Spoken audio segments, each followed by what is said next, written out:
기도하시겠습니다.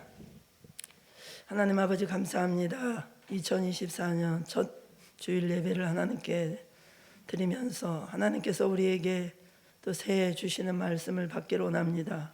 우리의 마음을 열어주시고 겸손하고 간절한 마음으로 하나님의 말씀을 받을 수 있도록 도와주옵소서. 예수님의 이름으로 기도합니다. 아멘. 네. 제가 이렇게 감기가 심하지 않아서 병원에 안 가고 버티고 있었는데 갑자기 금요일 저녁부터 이게 좀 심해져가지고 이렇게 또 마스크를 쓰고 예배를 드리게 돼서 여러분에게 죄송합니다. 그러나 하나님께서 또 필요한 말씀 주실 줄로 기대합니다. 할렐루야. 2024년 한 해를 선물로 주신 하나님께 먼저 감사와 찬양을 올려드리고요. 2024년 한 해도 하나님이 찾으시는 예배자로 하나님께 영광 돌리는 저와 여러분 되시기를 주님의 이름으로 축복합니다. 하나님의 자녀들에게 하나님이 가장 중요하게 여기시는 것은 예배입니다. 하나님 손에 붙들려서 위대한 삶을 살고 위대한 사명을 감당했던 성경 속 위인들은 다 예배하고 기도하는 일에 성공한 자들이었습니다. 또 새해를 맞이하여서 또 이렇게 첫 주 예배를 많이 나오셨는데 다시 한번 예배의 중요성을 깨닫고 올 한 해 예배자로 하나님께 영광 돌리는 저와 여러분 되시면 좋겠습니다. 오늘 본문 28장 그 앞에 민수기 말씀의 흐름을 보면은 26장에서 땅 분배를 위한 인구 조사를 했습니다. 그리고 27장에서는 후계자 여호수아를 세웠습니다. 그러면 오늘 28장 본문은 가나안 땅 정복 전쟁에 대한 선전포고를 하고 업무 담당과 전쟁의 전략 전술을 짜서 군사적 전면전을 시작하는 내용이 되어야 합니다. 그런데 본문은 전쟁에 대한 언급은 없습니다. 28장, 29장 두 장에 걸쳐서 제사 얘기만 나옵니다. 이때 우리는 마음이 헷갈립니다. 아니, 출애굽기 레위기에서 내내 제사 얘기만 하셨는데 또 제사 얘기 하시나? 하나님은 28장에서 흐름에 맞지 않게 왜 또 제사 얘기를 하실까요? 28장 오늘 본문 1절 2절로 보면 여호와께서 모세에게 말씀하여 이르시되 이스라엘 자손에게 명령하여 그들에게 이르라. 여기서 말하는 이스라엘 자손들은 완전히 바뀐 사람들입니다. 민수기 1장에서 첫 인구 조사 때 있었던 그런 출애굽 세대는 하나님이 말씀하신 대로 광야에서 다 죽고 모세와 여호수아 갈렙밖에 없습니다. 이전에 제사법에 대해서 들은 사람들이 아닙니다. 새로운 세대입니다. 그래서 새로운 세대에게 다시 한번 제사법을 가르치고 계신 것입니다. 여러분, 왜 제사법이 중요합니까? 이제 곧 가나안 땅에 들어가면은 이제부터는 대혼란이 시작됩니다. 광야에 있을 때는 모압 여인과 음행한 사건 하나밖에 없었어요. 그러나 이제부터는 매일매일이 음행이고 매일매일이 가나안 땅 우상들 시험이 오는 것입니다. 그러므로 지금 너희가 전쟁 준비하는 것보다 그 어떤 것보다 영적인 준비가 더 필요하다는 것입니다. 이제 가나안 땅에 들어가면은 너무나 많은 바알신과 아스타롯, 밀곰 이런 많은 우상들을 상대해야 되는데 너희가 필요한 것은 전쟁에 필요한 소양보다도 나를 향한 예배의 열정이라는 것입니다. 이것이 오늘날도 우리에게 똑같이 적용됩니다. 가정생활도 해야 되고 자녀 양육도 해야 되고 직장생활도 해야 됩니다. 우리 젊은이들은 연애도 해야 되고 우리 학생들은 공부도 해야 되고, 그러나 이 모든 것보다 하나님을 예배하는 것이 우선순위임을 믿으시기 바랍니다. 우리 믿는 자들의 삶의 터전은 보이는 세상만이 아니라 보이지 않는 세계, 영적인 세계, 말씀을 믿는 믿음의 세계를 사는 자들입니다. 영적 전쟁에서 주도권을 뺏기고 밀리게 되면은 나머지는 전부 다 끌려가게 됩니다. 우리는 세상에서 많은 것을 성취하고 이루는 것보다 하나님과의 바른 관계, 하나님을 바로 알고 바로 믿는 것이 훨씬 더 중요한 것임을 믿으시기 바랍니다. 오늘 28장 말씀을 대할 때 왜 또 제사야? 이게 아니라 지금 하나님께서 영적인 준비를 원하시는구나. 하나님을 예배하는 일이 굉장히 중요하구나. 그래서 하나님은 영적인 준비를 먼저 하게 하시고 새로운 단계로 들어가기를 원하시는구나 라고 생각해야 되는 것입니다. 그러니까 뭡니까? 하나님은 우리가 얼마나 잘 잊어버리는 자들인지 너무 잘 아십니다. 가나안 땅에 들어가면은 보나마나 하나님을 까맣게 잊어버려요. 그래서 중요한 시점마다 깨우쳐 주시는 것입니다. 하나님을 기억하는 처방전이 필요한 것입니다. 여러분, 그렇죠. 우리는 우리가 잘하면 되는 줄 압니다. 우리가 잘 싸우면 되는 줄 알아요. 우리가 공부 열심히 하면 되는 줄 압니다. 우리가 준비를 철저히 하면 되는 줄 압니다. 그렇습니까?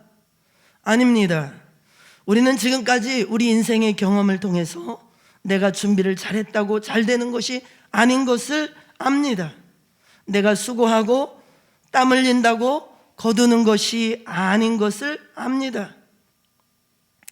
보이지 않는 세계, 영적인 세계, 믿음의 세계를 잘 만들어야 합니다. 여러분, 우리는 본능적으로 하나님을 기억하지 못하는 자들이에요. 우리는 자기밖에 모르는 자들입니다. 소유욕도 또 본능적이에요. 아무리 많이 가지고 있어도 더 가지고 싶습니다. 자기 애와 자기 소유욕은 이 죄의 속성에서 비롯된 것이에요. 아주 깊은 뿌리를 가지고 있습니다. 그래서 인간 스스로는 하나님을 전적으로 신뢰할 수가 없어요. 우리 사람들은 끊임없이 자기에게 집중하고 내 소유를 늘리는데 인생 전체를 허비할 정도입니다. 하나님을 거역하고 하나님을 사랑하고 하나님을 기억하고 하나님을 사랑하고 하나님을 예배하는 삶을 훈련하는 것만이 진짜 자기를 사랑하는 방법임을 믿으시기 바랍니다. 나를 진정으로 사랑하는 방법, 그것은 하나님을 사랑하는 것, 하나님을 사랑함으로만 가능합니다. 마음을 다하고 성품을 다하고 힘을 다하여서 하나님을 사랑할 때 자기애로부터 풀려나고 탐심으로부터 풀려나는 것입니다. 하나님께서 뭐하러 다 태워 없애는 번제를 드리라고 하십니까? 흠없는 가장 좋은 것, 가장 귀한 것을 날마다 태워 없애라고 하십니까? 하나님을 기억하고 하나님과 관계 맺는 그런 방식에 있어서 이렇게 제사 드리는 게 우리로서는 이해가 안 됩니다.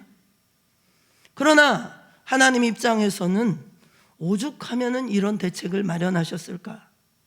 하나님을 기억하도록 하시기 위해서 말입니다. 하나님은 우리가 어떻게든 하나님을 사랑하도록 하는 것이 우리가 자기애로부터 풀려나고 생명을 얻는 삶을 살 수 있기 때문에 우리를 위해서 그렇게 말씀하시는 것입니다. 구원은 물리적으로 출애굽만을 의미하는 것이 아니에요. 내 속에 있는 애굽을 빼내는 일이 구원인 줄로 믿으시기 바랍니다. 우리는 몸만 애굽에서 속해 있었던 자들이 아니에요. 정신세계 전체가 세상이라는 애굽에 살고 있었어요. 이걸 끄집어내는 것이 제사 지내는 것입니다. 예배 드리는 것입니다. 3절 말씀에 1년 되고 흠없는 순양을 매일 2마리씩 상번제로 드리라고 합니다. 제사란 무엇입니까? 제사란 죽음을 경험하는 것이에요. 날마다 동물 제사를 통해서 동물이 피 흘리고 죽는 것을 보면서 자기애와 탐심을 없애는 거예요.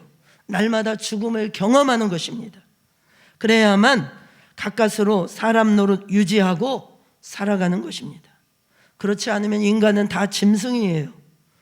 옷도 멋있게 입고 생각도 합리적인 것 같지만 살아가는 것이 짐승과 하나도 다르지 않습니다. 어떤 면에서는 짐승보다 못하다고 볼 수 있어요.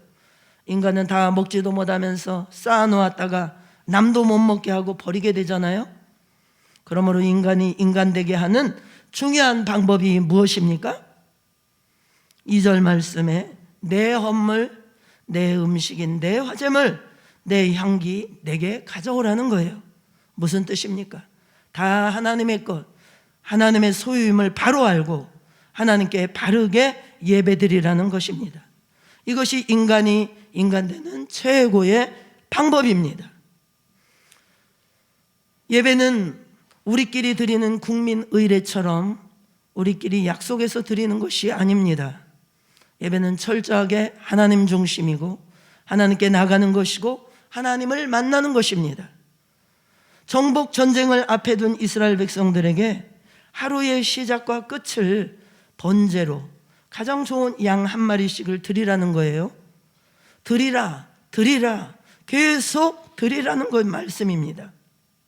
하나님 것을 하나님께 돌리는, 즉 하나님을 늘 기억하라는 것이에요.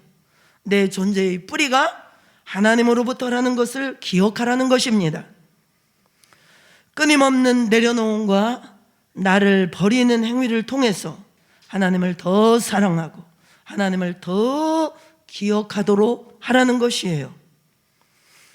AD 70년 예루살렘 멸망과 더불어서 동물 제사는 폐지되었지만 우리로서는 이해할 수 없는 소유로부터 자유케 하는 하나님의 은혜로운 처방전, 이것이 매일 드리는, 또 절기를 통해서 드리는 그런 제사였습니다. 다니엘서에 보면은 매일 드리는 제사 상번제에 대해서 많이 나옵니다.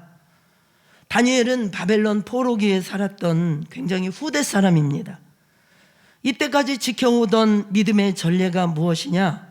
매일 드리는 제사 상번제였어요. 다니엘은 종말의 때에 이런 일이 있을 것이다 예언하면서 말합니다. 다니엘서 12장 11절에 보면은 매일 드리는 제사를 폐하며 멸망하게 할 가증한 것을 세울 때부터 1290일을 지낼 것이요. 매일 드리는 제사를 폐하며 그랬어요. 마지막 때 사탄의 중요한 공격이 뭐냐? 매일 드리는 제사를 폐하게 한다는 것입니다. 그리고 매일 드리는 제사를 폐하는 것은 여호와의 이름을 지워버리는 것, 하나님을 잊어버리게 되는 것이라는 거예요. 여러분, 매일 드리는 상번제 제사를 통해서 우리는 하나님을 매일매일 기억할 수 있는 줄로 믿습니다.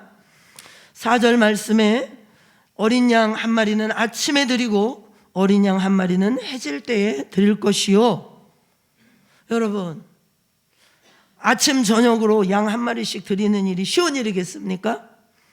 끌고 와야죠, 안수해야죠, 죽여야죠, 목을 따서 피를 받고 배를 가르고 내장을 끄집어내고 각을 뜨고 그래서 피를 뿌리고 하루에 2번씩 이것을 기본으로 했다는 거예요.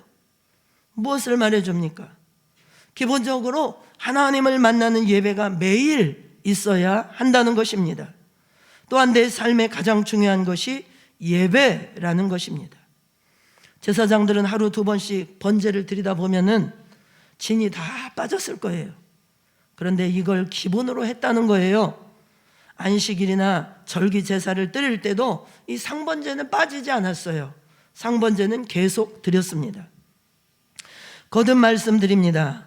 아침과 저녁으로 하나님을 만나고 예배하는 일은 하나님의 백성들이 살아가는 가장 중요한 우선순위임을 믿으시기 바랍니다. 적어도 여러분, 아침에 일어나서 말씀을 받고 기도하는 사람은 아침 번제를 드리는 것이에요. 저녁에 하루를 돌아보면서 회개와 감사 기도로 하나님을 다시 붙잡음으로 저녁 번제를 드리는 것입니다. 이제 우리는 구약의 동물 제사로 상번제를 드리지는 않습니다. 예수님께서 십자가로 영원히 단번에 제사 드렸기 때문입니다. 그러면은 신약의 성도들이 드려야 할 상번제는 무엇일까요? 무엇일까요? 우리 로마서 12장 1절 말씀을 다 같이 읽으시겠습니다. 로마서 12장 1절 시작.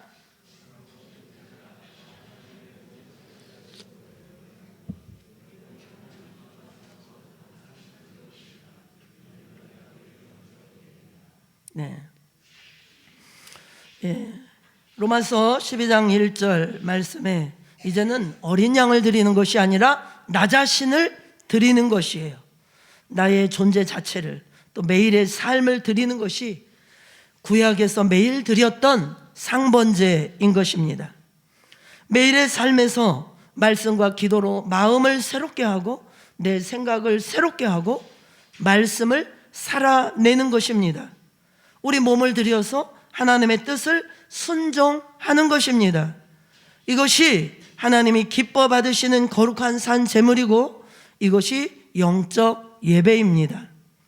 다시 말씀드리면 신약 성도들이 드려야 할 매일 드리는 제사는 우리 일상의 삶을 거룩하게 하나님의 말씀대로 사는 것입니다. 우리는 아주 특별하고 대단한 헌신만을 하나님이 주목하시고 우리 일상의 삶은 별로 중요하지 않은, 하나님이 주목하시지 않는 것처럼 생각할 수가 있어요. 그러나 여러분, 우리 일상의 삶이 주님 앞에 거룩하게 예수님 닮은 모습으로 사는 것이 특별한 헌신을 하는 것보다도 하나님이 기억하시고 기뻐하신다는 사실입니다. 주님을 위해서 모든 것을 버리고 선교지로 가시고 또 목숨을 바친 선교사님들이나 하나님 앞에 어떤 큰 물질을 바치고 대단한 헌신을 드린 사람들은 굉장히 귀해 보이지만 우리가 그저 일상을 살아가는 모습은 주님이 별로 주목하시지 않은 것 같은 일상이 아닐까? 대부분 우리의 삶이 지극히 평범하지 않습니까? 일하시고 아기 키우시고 직장생활 하시고 공부하고 대부분 평범한 우리의 일상이에요. 이러한 우리 일상의 삶은 하나님이 주목하시는 삶이 아닌 것 같고 지금 내가 하고 있는 일상의 삶은 너무나 보잘것없고 지금 막 당장 때려치고 무슨 큰 헌신을 이렇게 할 처지도 아니고 오지로 나가야 되는데 그럴 처지도 아니고 그렇게 못하는 나의 평범한 삶은 과연 하나님이 주목할 만한 삶인가 생각이 들 수도 있어요. 실제로 성경에 보면은 바울은 여러분 아시다시피 핍박자였습니다. 어느 날 하늘에서 소리가 들리고 빛이 비추고 아주 기적적인 특별한 만남으로 이방인의 사도가 되었고 인생을 걸고 헌신하고 순교까지 합니다. 또 에레미야는 하나님의 음성을 듣고 맨발로 돌아다니면서 외칩니다. 우리는 이렇게 특별한 삶은 귀해 보여요. 우리 일상의 삶은 지극히 평범하여서 주님이 주목하시지 않을 거라고 생각합니다. 그런데 여러분, 정말 하나님이 중요하게 생각하시는 것은 한 번의 순교보다 매일의 삶에서 참을 수 없는 것을 참고 죽는 것이에요. 단 한 번 내 목숨을 드리는 순교보다도 매일매일 우리의 삶을 살면서 참을 수 없는 것을 참고 나 죽고 예수로 살아가는 것이 주님 보실 때 더 귀할 수 있습니다. 특별한 한 번의 헌신보다도 매일매일 일상의 삶에서 안과 밖이 일치된 거룩한 삶을 사는 것을 주님은 더 주목하실 수 있다라는 것입니다. 여러분, 다윗 그러면 어떤 장면이 떠오르십니까? 돌팔매와 골리앗이 떠오르시겠죠. 이스라엘 모든 백성들이 두려워서 떨고 있는데 용감하게 믿음으로 그 앞에 나가는 다윗. 역시 하나님은 이런 다윗을 주목하시고 사용할 만하시지. 이스라엘 왕으로 선택할 만하셔. 그런데요, 하나님이 다윗을 선택하신 것은 골리앗 앞에 섰을 때가 아닙니다. 우리 시편 78편 70절로부터 보면은 또 그의 종 다윗을 택하시되 양의 우리에서 취하시며 그랬어요. 다윗을 택하시되 언제 택하셨어요? 양의 우리에서 취하셨어요. 양치고 있을 때입니다. 양치기는 그 당시 이스라엘 사람들은 누구나 아무나 평범하게 할 수 있는 일이에요. 심지어 종들도 할 수 있는 일입니다. 지극히 평범한 일상입니다. 우리가 생각할 때는 골리앗을 쓰러뜨릴 때나 장군으로 여러 전투를 승리할 때나 하나님께서 그럴 때 내가 택해야 되겠다 이렇게 생각하셨다고 생각할 수도 있겠지만 71절에도 전양을 지키는 중에서 그들을 이끌어내사 그의 백성인 야곱 그의 소유인 이스라엘을 기르게 하셨더니, 그래서 골리앗을 물리칠 때가 아니라 전양을 지키는 중에 양치기 할 때, 양치기 할 때라는 거예요.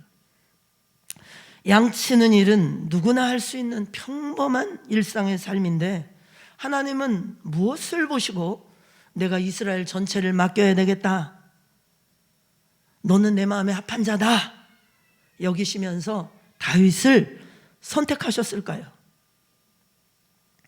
누구나 할 수 있는 평범한 목동이었던 다윗에게서 주님이 발견하신 것은 72절입니다. 우리 72절 다 같이 한번 읽어보겠습니다. 시작. 이에 그가 그들을 자기 마음의 완전함으로 기르고 그의 손의 능숙함으로 그들을 지도하였도다. 그들을 자기 마음의 완전함으로 기르고 라고 말하고 있어요. 개역 한글에는 그 마음의 성실함으로 이렇게 번역이 되어 있습니다. 원어로는 토미, 완전함, 성실함 이런 뜻을 가지고 있어요. 그래서 유대인들은 사람들이 많이 있을 때나 나 혼자 있을 때나 교회에 있을 때나 집에 있을 때나 또 내 마음속에 있는 거나 바깥에 나타나는 내 모습이나 이것이 한결같을 때 저 사람은 완전하다, 저 사람은 성실하다, 저 사람은 토미하다 이렇게 말을 했다고 합니다. 물론 한결같다고 해서 성질내고 삐지고 악한 모습으로 한결같은 것이 아니라 하나님이 맡겨준 일이고 하나님이 지켜보신다는 믿음을 가지고 하나님 앞에서의 삶을 살아갈 때 완전하다, 성실하다라고 말하는 것이에요. 예를 들어서 다윗이 양을 칠 때 남의 양들도 같이 돌보는 상황이 되었다고 합니다.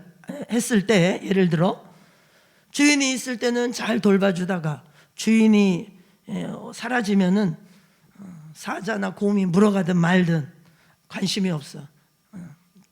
남의 양이니까. 그것이 아니고 다윗은 주인이 보든 말든 하나님이 내게 맡겨준 일이다 라고 한결같이 최선을 다해서 그 양들을 돌봤을 것입니다. 성경은 이 모습을 보면서 완전하다 말하는 것이에요. 그 사무엘상 그 17장에 보면은 다윗이 양을 칠 때, 자기 아버지 양을 칠 때 전쟁터에 나가기 위해서 사울 앞에 와서 이런 얘기합니다. 사자나 곰이 와서 양 새끼를 물어가면은 따라가서 그것을 치고 그 입에서 새끼를 건져내었고 그것이 일어나 나를 해하고자 하면은 내가 그 수염을 잡고 그것을 쳐 죽였나이다. 양 새끼 한 마리를 건지려고요 사자나 곰의 수염을 잡고 싸우는 거예요. 목숨을 거는 거예요. 참 하나님이 내게 맡겨진 일이다라는 믿음을 가지고 한 마리도, 양새끼 한 마리도 내가 뺏길 수 없다, 최선을 다해서 그 양들을 돌봤다는 거예요. 성경에서 말하는 완전함, 성실함, 이것은 모든 사람 앞에서나 혼자 있을 때나 집에 있을 때나 밖에 있을 때나 가족과 함께 있을 때나 손님들을 대할 때나 늘 하나님 앞에 있다라고 생각하면서 한결같은 마음으로 대할 때 그 사람을 보시면서 너는 완전하다, 너는 완전하다 말씀하시는 것입니다.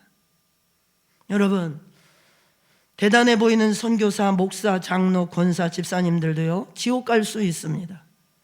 마태복음 7장 21절 이하의 말씀에 보면은 주의 이름으로 선지자 노릇하고 선지자 노릇했으니까 분명히 그들은 선교사나 목사였을 거예요.